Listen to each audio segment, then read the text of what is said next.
Bonjour à toutes, bonjour à tous, c'est la fiancée des étoiles. J'espère que tout va bien pour vous, que vous avez un mental d'acier. Je vous souhaite la bienvenue à notre rendez-vous hebdomadaire. C'est l'astro-tendance du 26 septembre au 2 octobre 2022. Alors, cette semaine, ça risque d'être sport. Alors pourquoi ? Eh bien parce que nous avons la Lune, le Soleil et ensuite Vénus en Balance, qui s'oppose à Jupiter et à Chiron en Bélier. Donc c'est donc une opportunité pour vous expliquer ce qu'est une opposition. Alors par définition, cela symbolise une aspiration, une demande, un désir d'obtenir quelque chose. Alors pour le cas qui nous préoccupe, c'est l'obtention d'une évolution, c'est symbolisé par Jupiter, en ce qui concerne le couple, puisque la balance, on va dire que ça symbolise les relations sentimentales, et évidemment le rétablissement d'une relation, ça a un coup dans l'aile, ça c'est Chiron, ou bien l'expression des sentiments, la manifestation d'un engagement. Alors cette combinaison planétaire, elle incite dans un premier temps à constater, donc ça peut se produire cette semaine, il est possible que ce soit déjà produit ce dimanche 25 avec la nouvelle lune qui s'est formée dans la balance. Donc ça incite à constater que une relation ne s'est toujours pas rétablie et puis ça fait 2 mois, 3 mois, 4 mois que ça dure, ou bien une relation n'a toujours pas évolué d'1 centimètre, ou bien que les sentiments ne se sont pas révélés ou ne se sont pas exprimés.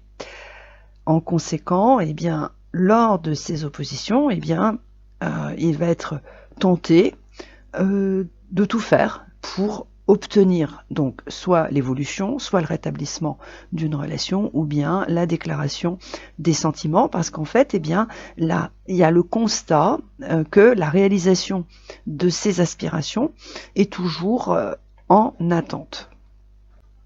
Et dans un second temps, cette action, en fait, ces actions de tout faire pour que l'évolution se produise, pour qu'une relation se rétablisse, ou bien pour que les sentiments s'expriment, cela déclenche un rejet qui renvoie à la case départ. Parce qu'en fait, il faut comprendre qu'une opposition, contrairement à ce qu'on dit et contrairement à ce qu'on peut penser, ce n'est absolument pas un aspect bénéfique, c'est un aspect dissonant. Donc un aspect dissonant, ça ne produit jamais des trucs agréables ou faciles. Ça, c'est exprimé par un sextile ou par un trigone. Voilà. Mais là, une opposition, c'est vraiment deux situations en fait qui s'affrontent et puis ça provoque quand les planètes comme ça, surtout du Bélier, de la Balance, c'est en opposition, du coup ça incite en fait à monter au créneau pour obtenir satisfaction, parce que sur le fond c'est quand même ça. Alors par contre, on peut bien évidemment voir les choses d'un point de vue secondaire, c'est-à-dire qu'en fait une opposition ça indique quelque chose. Donc, et là ça indique qu'effectivement, puisque c'est le cas qui nous préoccupe, que l'évolution, le rétablissement d'une relation, ça indique que c'est pas possible pour le moment. Voilà, c'est comme ça. Alors pourquoi ? Parce que ce qui doit être fait pour que cela se produise n'a pas été fait. Voilà. Autrement dit, en fait, si vous voulez, une opposition, ça revient à fouiller dans le tiroir du haut lorsqu'on est au bas de l'échelle. En fait, c'est ça. Voilà. Vous voyez, parce qu'en fait, c'est ça, une opposition. Donc, vous voyez, c'est vraiment essayer d'obtenir quelque chose qui, pour le moment, à l'instant T, est complètement inaccessible. Voilà. Donc, obtenir quelque chose qui est inaccessible, évidemment, on sait ce que cela produit. Voilà, donc c'est la raison pour laquelle il faut comprendre que au lieu de foncer tête baissée, pour obtenir cette évolution, alors au risque de choquer, de heurter, mais ça c'est une réalité, déjà il faut commencer par se mettre au niveau à titre personnel, puisque encore une fois, une opposition, ça revient à fouiller dans le tiroir du haut alors qu'on est au bas de l'échelle, quoi. C'est vraiment ça. Donc là, il faut faire les choses les unes après les autres. Voilà. Et avec ordre et méthode. Donc là, il faut déjà se dire, faut que je me mette au niveau à titre personnel en commençant par apprivoiser les vertus du détachement, de la joie et de la bonne humeur, qui sont quand même signalés par les aspects bénéfiques qui relient Jupiter et Chiron en Bélier à la Lune qui transite le Sagittaire. Alors pourquoi je vous explique ça? Parce qu'en fait, la problématique là que nous avons cette semaine, c'est qu'effectivement, nous avons le Soleil, la Lune et Vénus qui sont donc opposés à Jupiter et Chiron en Bélier. Ok, très bien. Une opposition, je vous dis, c'est ça, hein, c'est vraiment vouloir quelque chose immédiatement qui est inaccessible. Bon, c'est comme ça. Donc, on peut donc, pour le coup, bénéficier de l'aspect bénéfique, parce que là, pour le coup, c'est quand même plutôt bien, Jupiter et Chiron, qui sont donc raccordés à la Lune qui transite le Sagittaire. Mais c'est que la Lune, hein. Ça casse pas quatre pattes un canard, je suis tout à fait d'accord, mais c'est déjà un bon début. Donc en fait, il est beaucoup plus judicieux d'élargir la vision de la situation, parce qu'également, s'il y a comme ça cette action de dire je veux que les choses évoluent maintenant, je veux que la relation se rétablisse maintenant, ou je veux qu'il y ait une déclaration des sentiments, etc., et un remue ciel et terre pour l'obtenir, là, pour le coup, il faut aussi élargir la vision de la vie, ou la vision de la situation. Et aussi, il faut aussi en terminer avec la satisfaction de l'ego, des désirs personnels, et commencer par se demander ce que l'on peut apporter à l'autre de façon à contribuer à son évolution. Parce que là, cette dynamique qui est déclenchée par cet axe bélier balance, c'est je, c'est-à-dire c'est moi, je veux une évolution, je veux que ma relation évolue, je veux que cette relation se rétablisse, ou je veux une déclaration de sentiment pour savoir où j'en suis. Donc là, c'est quand même un peu l'ego qui parle, alors qu'en fait, il serait beaucoup plus judicieux, je dirais, d'utiliser les vertus jupitériennes, parce que c'est quand même ça, parce que Jupiter, ce n'est pas que l'évolution, c'est aussi apporter à l'autre ou aux autres, cela dépend de la situation, quelque chose qui va contribuer également à leur progrès. Donc en fait, avant de monter au créneau, il serait peut-être intéressant de se demander ce que l'on peut apporter à l'autre de façon à contribuer à son évolution avant de demander une évolution pour soi à titre personnel. Donc en fait, dans cet état d'esprit, bien évidemment, il est nécessaire pour le coup, d'élever sa vision de la vie, d'élever sa vision de la relation sentimentale, du mariage, du couple et autres. Cependant, il y a quand même une chose aussi qu'il faut comprendre, parce qu'il faut quand même manœuvrer toutes ces combinaisons planétaires avec tact et habileté, parce que nous avons Mars qui est également en Gémeaux. Donc oui, nous avons Jupiter et Chiron en Bélier qui sont en aspect bénéfique avec la Lune en Sagittaire, mais nous avons dans le signe d'en face Mars qui gesticule dans les Gémeaux. Donc là, nous sommes encore dans une opposition, mais qui est dans un autre genre, et qui pourrait inciter à adopter une attitude, alors là, pour le coup, un peu trop détachée, un certain mépris dans le pire des cas, ou bien instaurer insidieusement un climat de rivalité, histoire de faire bouger les choses. Alors bien évidemment, encore une fois, au lieu de provoquer les effets espérés, ces réactions induiraient encore un rejet supplémentaire. Donc, cette semaine, on est quand même dans des dispositions planétaires particulièrement complexes et qui sont susceptibles de faire plus de mal que de bien. Et tant pis si ça n'arrange pas les concernés, mais il est vraiment préférable de miser sur Saturne qui représente le temps et bien évidemment l'apprentissage de la sagesse. Donc cette semaine, Eh bien, si vous constatez que votre couple n'a pas évolué d'un centimètre, ou bien qu'une relation qui a un coup dans l'aile ne s'est toujours pas rétablie et que ça fait 2 mois, 3 mois que ça dure, ou que vous attendez une déclaration de sentiment en bonne et due forme, au lieu de remuer ciel et terre pour l'obtenir maintenant, apprivoisez quand même les vertus de la sagesse, même si vous trouvez ça rasoir, et comprenez que le temps n'est pas votre pire ennemi, mais votre meilleur allié. Et essayez de comprendre que si cette évolution, ou ce rétablissement, ou cette déclaration de sentiment ne se fait pas maintenant, c'est pour une bonne raison. C'est-à-dire que cette attente qui vous exaspère, en fait, elle a un sens. Et si vous vous posez 5 minutes, eh bien, vous allez constater que vous n'êtes pas prêt. Et si cette évolution ou ce rétablissement se produisait maintenant, eh bien sur le fond, vous ne seriez pris au dépourvu parce que ça vous mettrait finalement en galère.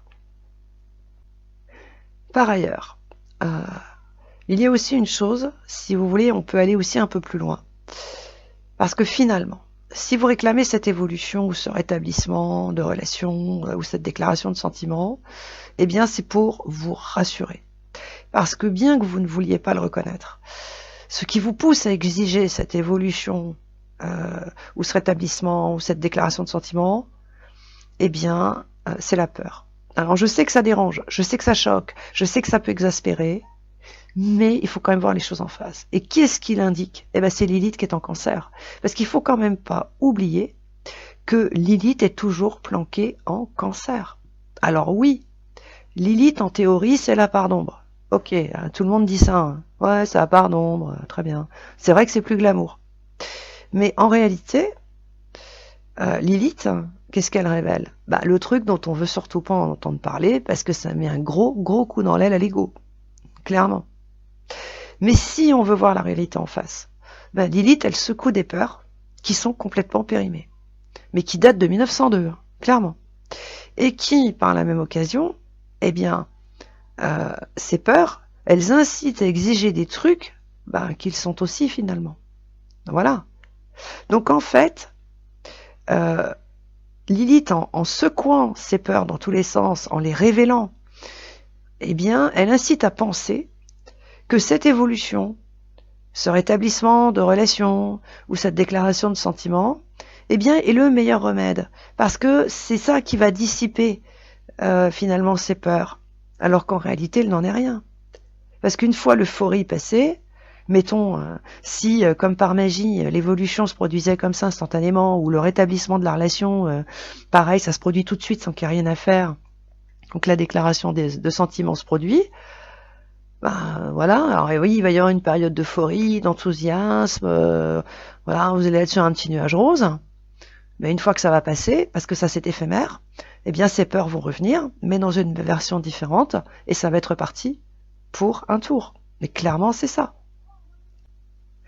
Donc par conséquent, et en vertu, encore une fois, de ces combinaisons planétaires qui sont complexes, hein, qui se forment dans l'axe Bélier-Balance, avec les dissonances, le stress, les peurs qui émanent de Lilith en Cancer, et que par-dessus le marché, Mars en Gémeaux n'est pas d'un grand secours, hein, puisque en vertu des dissonances qui émanent de la Lune en Sagittaire, de Mercure en Vierge et de Neptune en Poisson, il est vraiment préférable de s'inspirer de Saturne en Verseau, quoi. Clairement, c'est ce que je vous disais il y a quelques instants. Alors je sais, hein, Saturne, il fait marche arrière, bon très bien, il fait trouver le temps long, mais sur ce coup-là, il n'y a que lui qui est en mesure de sauver les meubles. Et surtout d'éviter de faire un carnage qui va être complètement inutile et qui du surcroît n'apportera pas de solution non plus. Voilà, c'est ça que je vais vous expliquer. C'est-à-dire qu'en fait, cette semaine, là, de toute façon, on a des combinaisons planétaires qui sont dans l'axe Bélier-Balance. Bon, à son sein, ça, à chaque fois, ça produit toujours les mêmes effets, ça déclenche des réactions qui n'ont rien à voir avec la balance en théorie. Mais là, c'est pas du tout, hein, c'est pas du tout ça. La diplomatie, le tact, le sens de la nuance, de la violence, ça part en fumée, hein, littéralement. Voilà. Donc, les gens se transforment en furie. Hein. Parce que c'est cette opposition, hein, c'est le bélier qui est en face, hein, qui produit ça, clairement. Et plus, bien évidemment, avec Lilith, qui est planquée en base arrière en Cancer, et voilà, et qui crée ces tensions, cet énervement, cette exaspération, mais qui viennent tout simplement des peurs. Mais c'est tout, c'est pas autre chose. Donc, si vous êtes tenté cette semaine de mettre la pression pour que votre couple évolue, pour qu'une relation qui a un coup dans l'aile se rétablisse, ou pour que vous obteniez cette déclaration de sentiment que vous espérez tant, mais réfléchissez-y à 2 fois avant de vous lancer. Mais vraiment. Prenez le temps de méditer afin de savoir quelles sont les peurs qui vous poussent à agir de la sorte. Oui, clairement c'est ça. Allez au fond du sujet, allez-y, mettez les mains dans le cambouis, n'ayez pas peur. Prenez votre courage à 2 mains et en fait osez reconnaître que c'est la peur de la solitude ou de je ne sais quoi qui vous pousse et qui quelque part est là plus forte que tout le reste. Et donc dans la mesure du possible, essayez de comprendre que ces peurs sont complètement obsolètes. Je vous dis, elle date de 1902. Alors je répète souvent cette année, mais c'est pour vous faire comprendre que ça date du début du siècle dernier. Mais clairement c'est ça.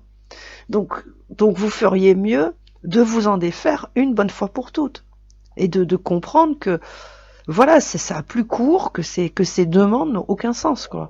Voilà, et que finalement ce sont des peurs qui vous poussent à agir comme ça. Alors ça fait pas de vous une mauvaise personne, bien évidemment que non, mais en vous détachant de ces peurs, mais je vous garantis que déjà vous allez y gagner, et en plus, mais vous allez vous comprendre que cette évolution que vous espérez et que vous exigez, sur le fond vous n'en avez pas besoin, quoi. Enfin en tous les cas pas maintenant, parce que ça va plus vous mettre en galère qu'autre chose.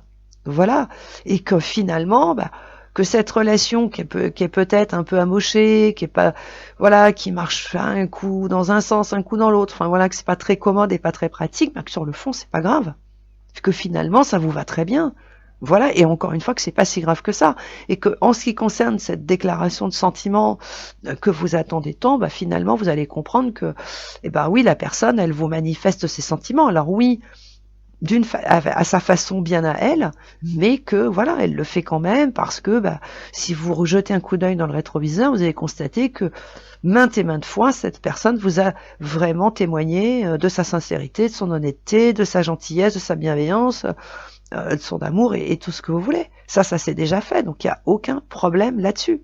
Bien, allez, je vous laisse méditer sur tout ça, je vous laisse méditer sur ces peurs-là qui vous incitent à remuer ciel et terre, alors qu'en fait, faites gaffe parce que ça va produire que des effets inverses, vous avez vraiment pas besoin de ça. Essayez de vous inspirer de Saturne, ça sera beaucoup plus simple. Donc, si vous le souhaitez, oui, vous pouvez me retrouver, alors encore pour le moment, le mardi et le jeudi matin, entre 10h et 12h. Mais bien sûr, vous pouvez consulter Anne-Louise, Bérénice, Elisabeth et Domi. Et bien sûr, tous les autres membres de l'équipe de Dial Voyance qui se font une joie de répondre à toutes vos questions au 08 90 37 04 70 pour l'audiotel et au 01 84 07 04 48 pour la CB.